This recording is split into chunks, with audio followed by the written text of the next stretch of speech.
I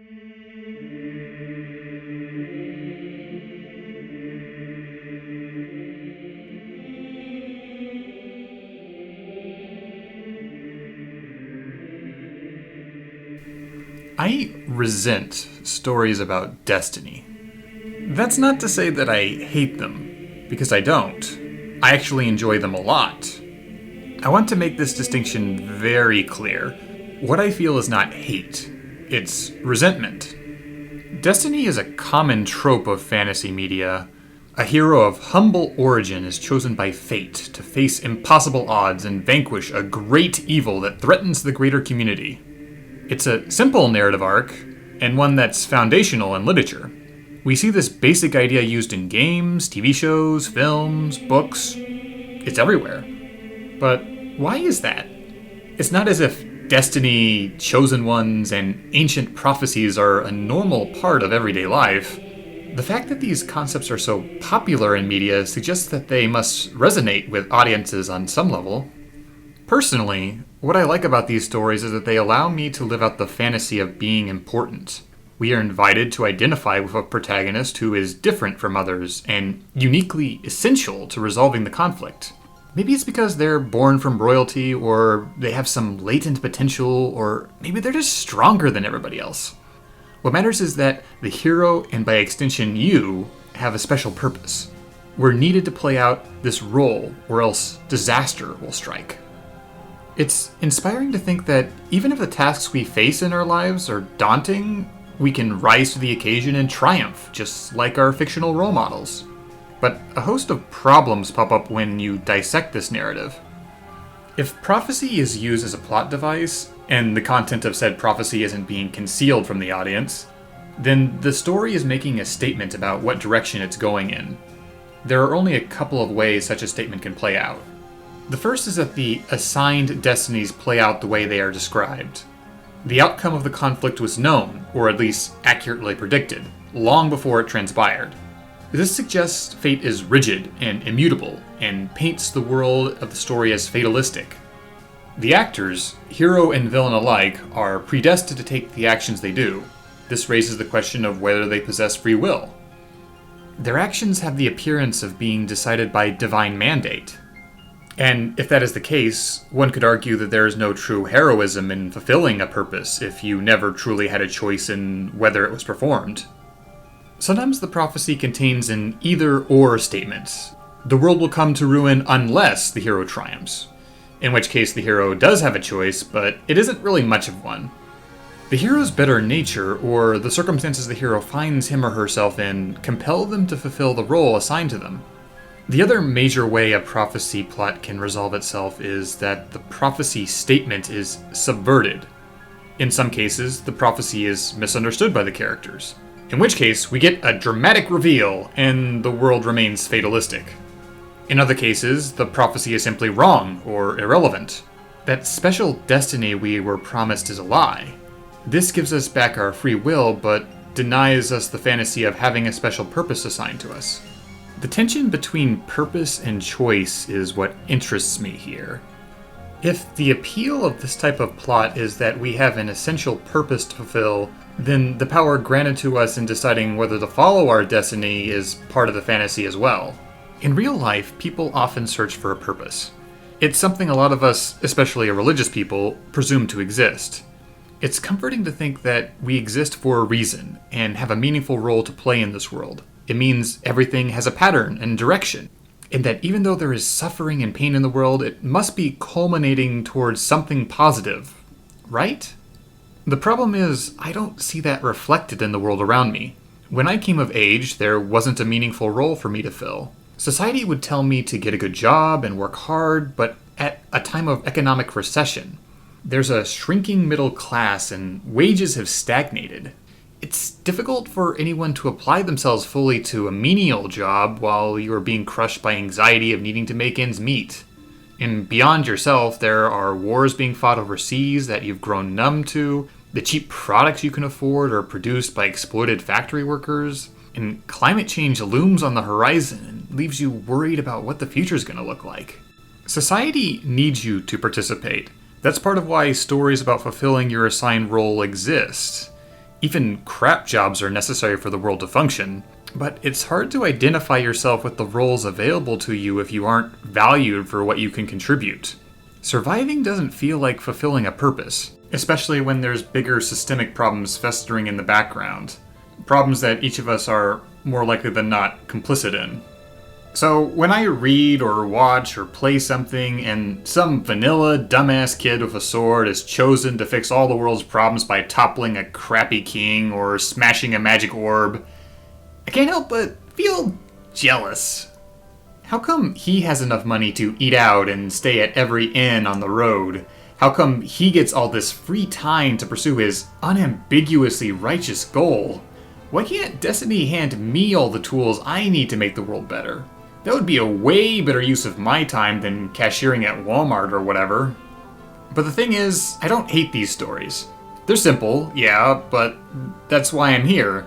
This is my escape from how complicated the real world is and how little power I wield to make it better. I just resent that real life is this messy struggle while Destiny stories preordain a clear path for everything to get better. But if real life was like those stories, that would bring us back to the problem of choice. A world where the future is set in stone is not one where you possess any control. It's a world where, even if you attempt to refuse the call of destiny, your participation was always inevitable. An author creating this type of story may not think much about this. They don't necessarily have to, provided the story itself is engaging. And writers can find this narrative structure attractive for reasons that have nothing to do with messaging. For instance, sometimes a writer just has a lot of cool ideas in their head. They want epic battles and thrilling escapes, but haven't quite worked out how all the characters are motivated to reach those set pieces. A story that centers on prophecy and destiny can be an easy one to compel characters to do what you want, because their roles in the plot are explicitly outlined.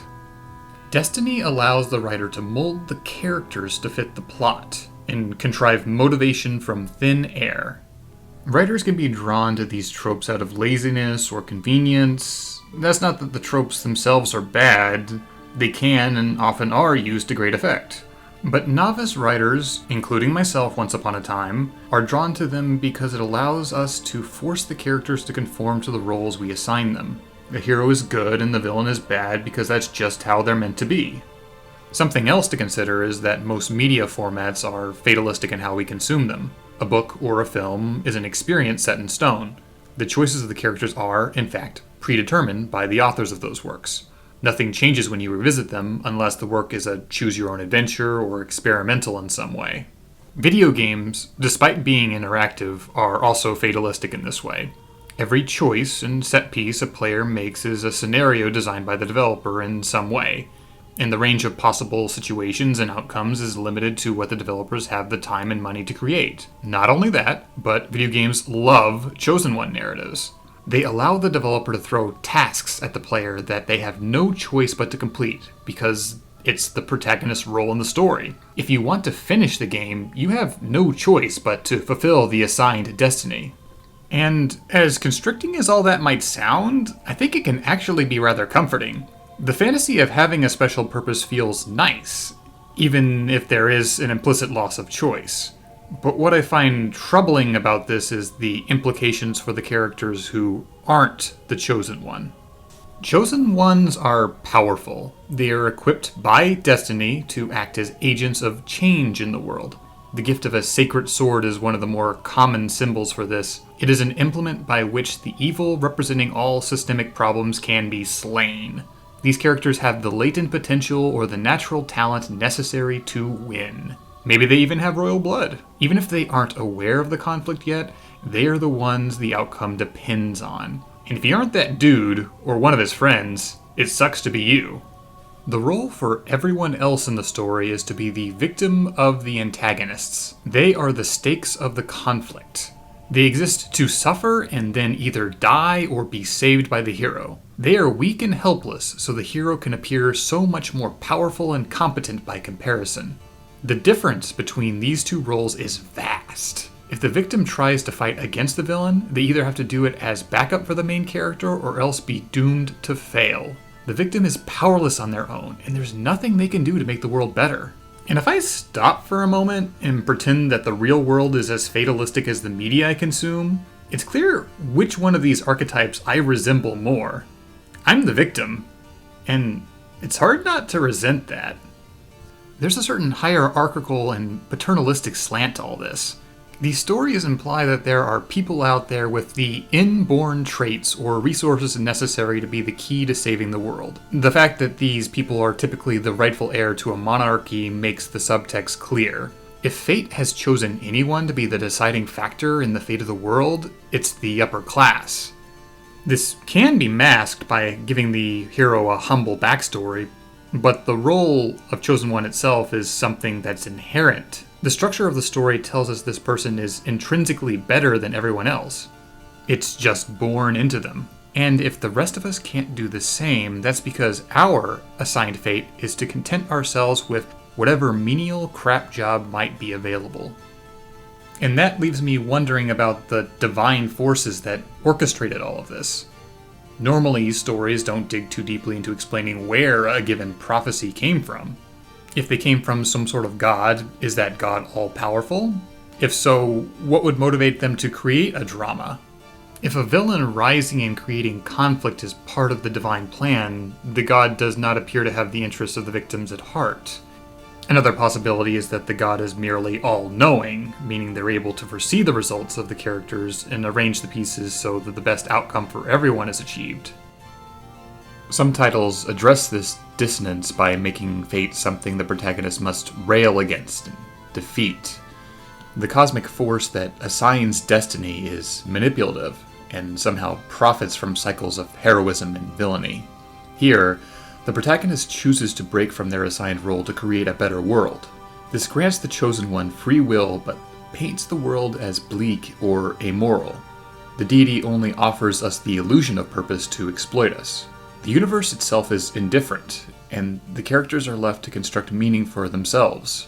This revelation can feel liberating as easily as it can feel soul-crushing. I had a religious upbringing. While I still believe, my relationship with faith is more complicated these days. It's hard for me to rationalize the turmoil I witness in life as the result of a divine plan. In the same way, when destiny tropes suggest that the central conflict of a story was orchestrated by cosmic forces, I'm left to wonder about the motivations of those forces. Whose interests are they serving? If suffering and strife is the result, how can those forces be benevolent? The question of why lingers. That question is easy enough to answer in the context of a story. All stories, at least in the Western tradition, revolve around conflict. A problem exists within the world of the story to create tension, and the resolution of that problem gives the audience an emotional catharsis. Something changes, whether it be the problem going away or the characters being transformed in some way by the conflict. This is what creates entertainment in the space of the story. But if I were to accept that the roles available to me in real life and the suffering in the greater world are all the result of a way to serve as entertainment for some greater entity, I would resent that. And that's weird. Maybe even hypocritical. I adore reading and watching and playing stories about destiny. My favorite thing in life is all these different entertainment art forms. My greatest aspiration is to be a writer. A career where I would be serving as the deity coordinating the suffering and salvation of the fictional people. Granted, I realize there's a difference between the suffering of real breathing people and the people who exist only in stories, but it's strange to contemplate how easily I could just be a background character in a story created by a morally questionable deity, while also being hungry to write stories and functionally be the deity I resent. And that brings us back where we started. I love stories about destiny, and I also resent them. Thanks for listening.